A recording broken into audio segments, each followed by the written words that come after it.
Tonight, or today, or this morning, whenever you're watching this, tonight we explore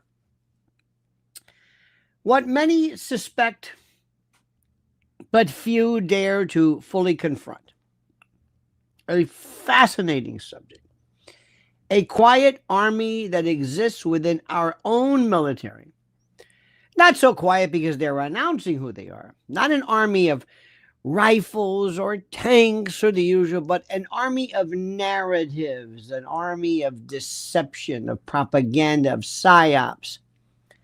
A force that fights with imagery and suggestion and repetition and psychological leverage. It's great. I love this stuff. And it operates out of Fort Bragg under the banner of the 4th Psychological Operations Airborne, known as the Ghost in the Machine. Wow, that's what I call it. I think Mr. Sting would say that as well. Their new recruitment video is absolutely fascinating.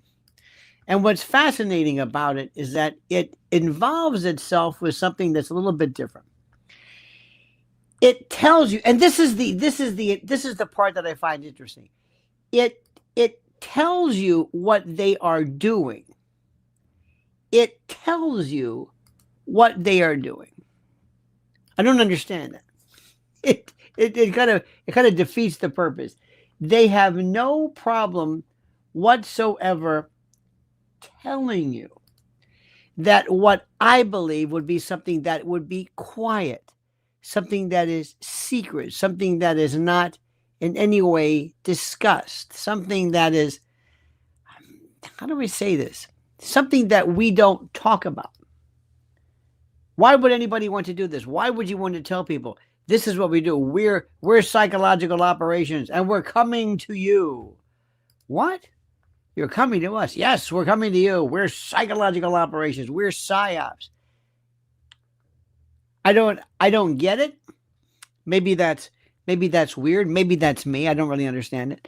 But as you know, for those of us who have been doing this, our group of people, our folks, we love this stuff. I love it. I love it madly. And I love it for reasons that really people don't understand. I love it in ways that is so critical and so fascinating. And what's interesting as well is everything is psyops. You see, our people, our group, our side, our notion, we're always laughed at because we've been talking about this forever. And we've been talking about these folks and these things forever. And we've been telling people for the longest time, this is what is going on. This is what happens. This is what actually is going on in the world. And we've known about this. Psychological operations, dystopian, post-Orwellian narratives, themes. And if you don't think AI is going to be kicking into this even more, oh my God. Like you cannot believe it. My friends, if people knew how fascinating our world was, more of them would believe us. Would you like to see this? Would you like to see this video? It's pretty interesting. The new recruitment video is short. It's about 77 seconds. But those 77 seconds roughly feel engineered to, in essence, bypass more thought and reach straight into the subconscious. Flash cuts, masked faces, surreal laughter, cartoon fragments of a phrase that appears and vanishes. Anything we touch is a weapon. It feels less like a recruiting tool and more like a test. Are you paying attention or are you simply absorbing? Let's watch this, shall we? I think it's phenomenal. Let's watch this and see what you think. Let me see. Let me see something right here. Let me turn this off. Turn this. There we go. Okay. Very good. Let me go back here. Let us watch this. See what you think.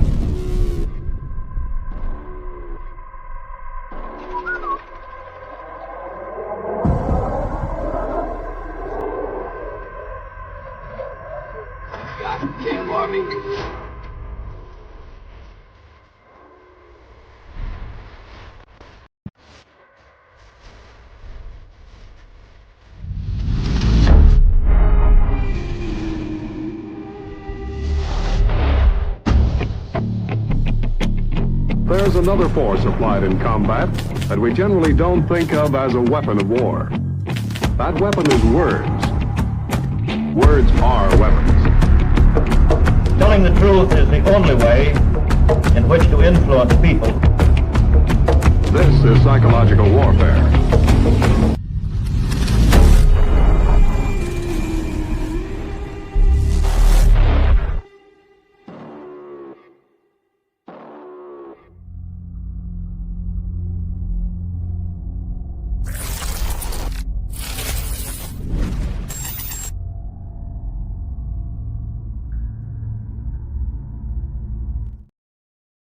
So what's your take? You saw that? What do you think? Did that do anything for you? Does it seem rather amateurish? Does it seem like they didn't really know what they wanted to do? They just wanted to create the image of being somewhat surreptitious? What's the message? What's the take? The operative word obviously is creepy, but what does it do? What was the point? How did it? I'm not sure what it was.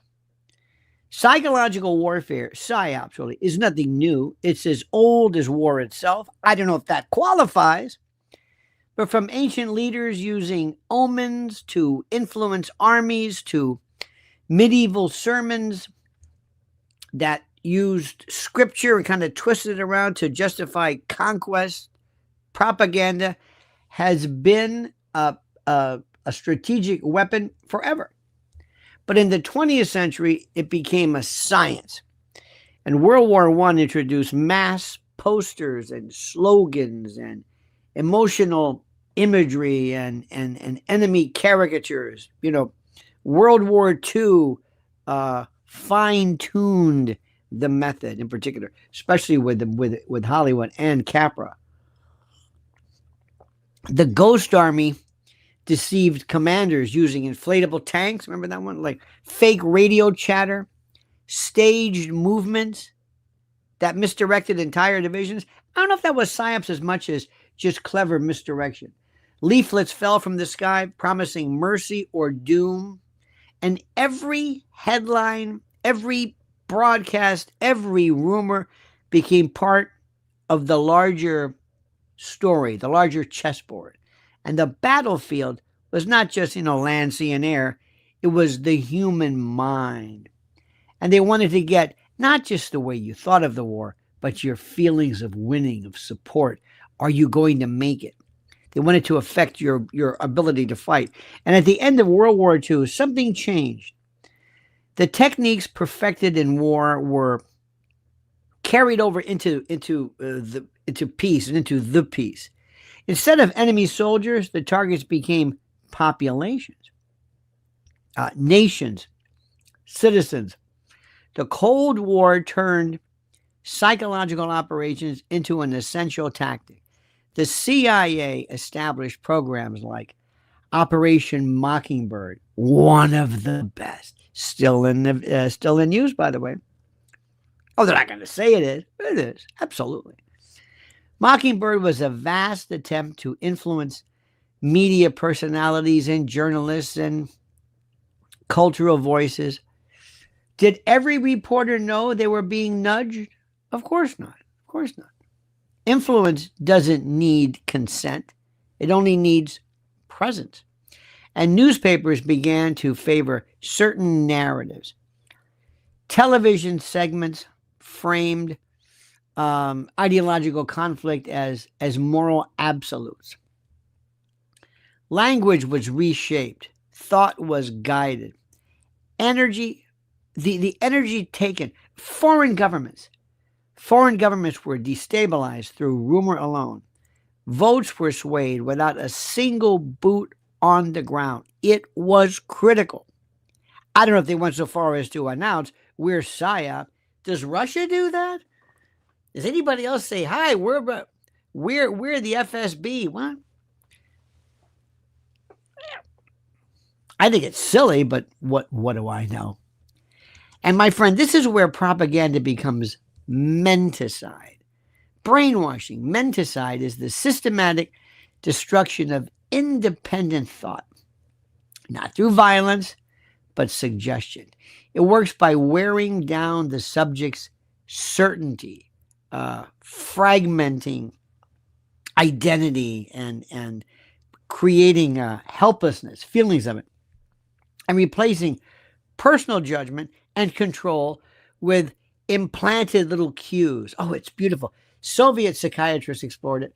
Western advertising defines it. This is Bernays. We know all about this. Intel agencies weaponized it. Instead of demanding obedience, they encourage confusion, a fog of choices, a swirl, kind of a miasma of trends, a flood of headlines. The mind seeks clarity. It reaches for whatever signal appears strongest. And that signal is provided by those who understand the mechanics of perception. We still have that now, bigger than you could ever imagine. And our friends, our normie friends, they don't get it. Psychological operations, PSYOPs, are built on a principle. Emotion outruns logic. If you want to shape a belief, if you want to shape a group of people into thinking something, you don't argue, you stimulate, you simulate fear and desire and isolation, all of this stuff, belonging as well with anxiety relief. These are the true levers. This is what they pull. This is why repetition matters. The power of repetition, the power of reparation, the power of all of this, as scholars call it. I explain this, is for you to keep hearing something over and over and over again. Say it often enough, hint at it subtly enough, and suddenly the viewer believes they've reached the conclusion on their own. I don't want you to think of what I'm saying. I want you to believe it. That's not persuasion. That's capture. And the target ceases to feel targeted. It's beautiful. Here is what makes the modern era uniquely dangerous. Technology, and now with AI, has made psychological warfare, PSYOPs, continuous and invisible. And except when you put ads like this up, the feed replaces the pamphlet that they used to drop from the sky. The algorithm replaces the radio wave. In the past, propaganda was broadcast. Now propaganda is personalized. It's directed just to you. Data profiles tell the system who fears or who fears what, or who follows what, or who doubts what. And throw in Palantir and Peter Thiel. Oh, dear God. Oh, my God. That's why this little ad is cute, but psychological triggers, PSYOP triggers, are tailored and deployed with machine efficiency. It isn't just about politics. It's about perception itself. Images appear before we think. They want you to feel emotions before there's any reasoning. And over time, the subject learns to crave this guidance. That's exactly what AI is doing. We're not going to make you decide. We're going to give you a bunch of options. Here are your options. See, you've got choice. These are the options. We determine the option. And the internal compass, your internal director, it breaks down, it rusts. The fourth PSYOP video is perfect because I think it attempts to embody this transformation. It doesn't advertise, it wants to provoke, and it doesn't explain anything. It immerses. It seems kind of cool, sort of. And other countries are laughing like, what is this supposed to do? It speaks in fragments like a dream does. Carl Jung once wrote that the subconscious speaks in symbols, not in sentences. I believe that. And that's why video and attempts like this, they use masks and eyes and static and half-finished phrases. It also creates, by the way, somebody deliberately trying to appear to be creating something like this. And it activates you rather than teaches. It is not trying to recruit everyone. It's trying to locate the ones who respond. Not everybody is susceptible to this. See, the ones who find coherence in the chaos, that's what they want. Now, we must ask a very serious question. How much of the world we think we understand has been shaped by deliberate psychological design? Consider Operation Mockingbird. Consider foreign color revolutions fueled by social media and narratives of social media rather than boots on the ground. See, that's what's really fascinating. Consider celebrity activism guided by unknown interests. I hope you saw my piece on George Clooney. George Clooney thinks he's going to be the linchpin. He's going to be the kingmaker. He thinks this, and they're telling him, George, ain't going to happen. But he doesn't know this. He still wants his deal. He wants the Oscar. He wants the Tony. He sold his soul to the devil, being Hollywood, and he wants something in return. Consider these crises amplified to justify extraordinary executive powers. Is that a conspiracy, or is it merely strategy? I don't know. The line between, and this is what I find, is between influencing somebody and controlling them is kind of easy to blur. It's easy to blur where attention and focus is currency. As I've been saying, information is currency. Menticide, brainwashing, doesn't erase thought. It redirects it. It redirects it. That's critical. The subject, you, the one watching it, feels informed, but is actually being steered. That's what's going on right now. They form opinions, but only within provided boundaries. See, they speak freely, but only within kind of manufactured discourse or argument. There are no prisons. The prison is invisible, but the walls and the limitations are very, very real. This is spooky stuff. And I don't think most people get it, and I hope they don't get it. You see, the human mind adapts to its cage faster than its captors ever imagined, because the mind craves patterns. Give it patterns, and it will follow even into the abyss.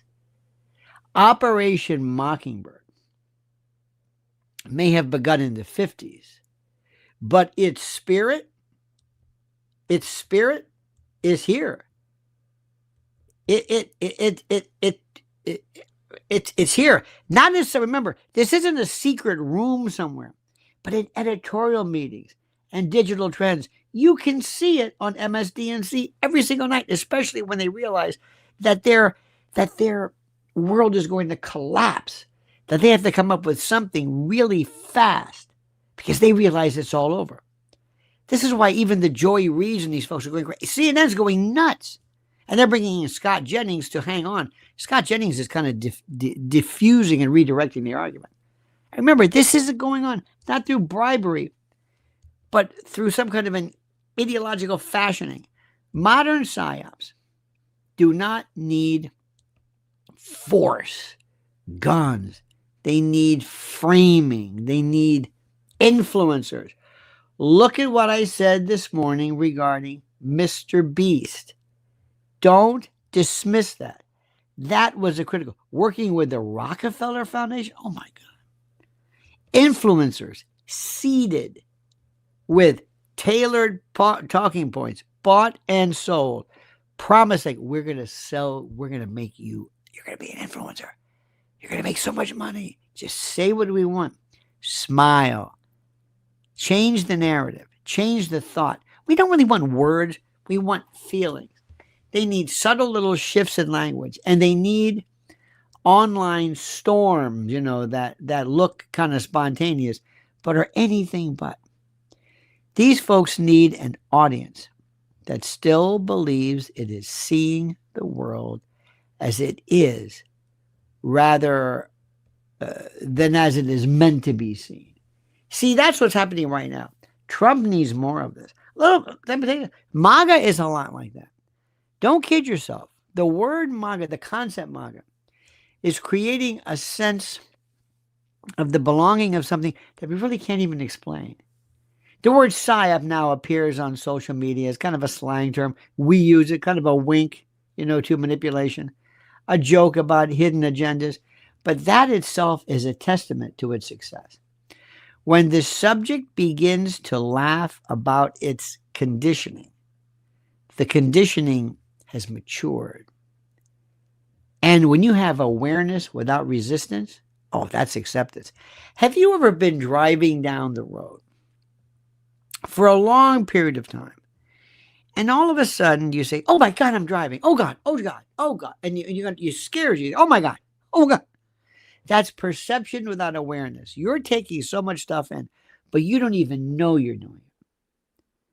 It's the perfect analog. It happens all the time. You're taking more information and data in than you can possibly imagine. They want to reinforce that acceptance becomes normalization. That's what you've done. Also, they have convinced you not to spend a lot of time. Do not spend a lot of time on different stories. We don't want you to talk about certain things. We don't want you to talk about, things that are kind of sort of sad, things that are scary, things that are bad. We don't want you to talk about stuff. We don't want you to speak about tragedy that doesn't really serve our purpose. See, I believe, and I have thought for the longest time, that everything is propaganda. During the 50s, Leave It to Beaver was propaganda. During the 50s, Leave It to Beaver was propaganda. Father Knows Best, all of those perfect shows were deliberately set aside. They were there.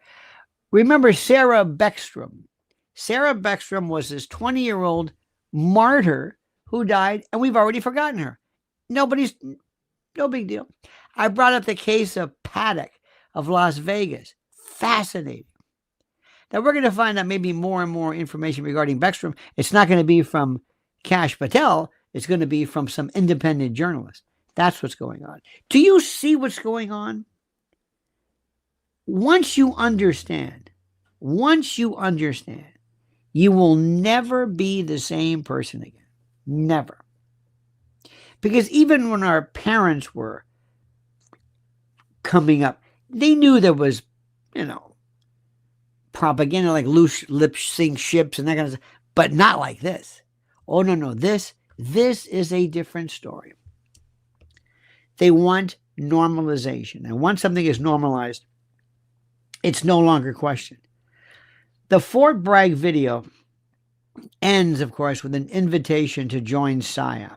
But many are already enlisted without even knowing it. Every algorithmic feed, every emotional headline, every curated outrage moment recruits the mind to a cause it never examined. Psychological operations are no longer a military specialty. They are a cultural environment. We live in them. We breathe them. We call them news entertainment or activism truth or whatever it is. I don't know. But ask yourself, who built the frame? Who wrote the script? Who writes the script now? Who do the same narratives appear from 1,000 mouths at the same time? Remember that Sinclair piece where all of the anchors said exactly the same thing? We repeat words through LLMs. Our AI programs are learning how to predict what people are going to say. Words are weapons, you know this. And image are the kind of like the maps, and the stories are structures, and it all leads towards a lot of things. Somebody call it freedom. I don't know what it is, but it's curating and it's directing you to think some way. And some folks lead straight towards control. And by the way, psychological warfare is not coming. It's here. And it doesn't like people like Alex Jones. It doesn't like people focusing on this kind of manipulation. You know who does it a little bit? Tucker. He talks about that a little bit. The others really don't. They'll talk about a story. Their whole thing is, the Middle East or Russia or you know, Trump, but they never talk about how things are perceived, how things are changed, how things are altered. Trump knows image. Trump knows image better than any. He did psychological branding with the name. This kind of like iconography. Everything is Trump. New York almost became eponymous with Trump. The ghost in the machine. Remember what they said? Remember this theory? That's that part of your mind and your soul that controls you, who you are. But the ghost in the machine here, it never hides. It smiles at you. It asks for your comment. Come on, Lauren. I'm a part of it. I'm a part of it. I invite your participation. And I count on one thing, that you have forgotten how to doubt. But I want you to question. I don't really care about how I want you to question everything. I'm here to undo what they're doing. I want you to question everything. I want you to say, well, yeah, how do I know what I know? This is the etymology, the etiology. This is about the notion, it's almost metaphysical, about how we know what we know. And the greatest victory in psychological warfare isn't winning the argument. It's making the argument unnecessary. I want to destroy the thoughts you have about this. I want you to say, everything's fine regarding AI. That's why big tech is doing so much work to try to get you away from protecting children. They want you to get off that subject. When the subject speaks the words of the operator voluntarily, the war is already over. Your mind, your sense of free will has surrendered without even knowing it. And in that silence, the true battle begins. This is something that is so great. This bothers people. It scares people. It really does. It really scares people. And you will hear people sometimes by some of their reactions. They're rather circuitous. They're kind of jumbled, but they're scared. They don't really know what this means. I mean, they do and they don't. A lot of people in our neck of the woods claim to know what's happening because we believe that we kind of know what's going on, but we really don't. But we're still a different group. See, we're the group that unfortunately we're outnumbered by a lot of, I love the word normies, just regular folks. And the message that was initially provided for by Alex Jones and others, that's the one that I want to cultivate and curate and work with. That's what I want to do. Because I want you to know that whenever you're being told something, they are lying to you. That's simple. Anyway, my friends, I hope you have a great night. It's a nice chilly 34 degrees. Yesterday it was freezing in New York City. Same temperature as today, but the wind. I hope you had a great, great Thanksgiving, and I hope you're going through kind of a postprandial breakdown. Let me thank you always, as always, for listening, for being a part of this, for being a part of and listening to what we are saying and listening a part to everything that we are doing. I mean it. It's critical. We need you so much. We need you to be a part, also to spread the word, but spread the way we think. Ask people, take this out, bring this up to their attention. Ask them, have you ever heard of Mockingbird? Refer them to our channel, refer them to us. We'll talk to them. We want people to say, there are people who have no earthly idea of what you're talking about. None. It's not because they're stupid. It's a subject matter that they've not availed themselves of. Also, my friends, please like our video. Please hit that little bell so you're notified of live streams and new videos. And make sure that you subscribe, because we found out, interestingly enough, that like 70% or so of the people who watch our videos, those don't actually subscribe. And that's weird. So in any event, dear friends, thank you. Thank you immensely. Thank you so much for everything. Have a great and a glorious day. We will talk again whenever. Don't be surprised if later on at midnight I say, oh, I'm on again. My schedule is so odd. My sleep schedule is so weird that I'm up when I'm up and I'm sleep when I sleep, and that's it. So in any event, thank you, dear friends. Have a great and glorious day. Follow the comment section. I'm going to be putting up some questions for you. But in the meantime, remember, as we always say, the monkey's dead. Show's over, sue ya. Da, da.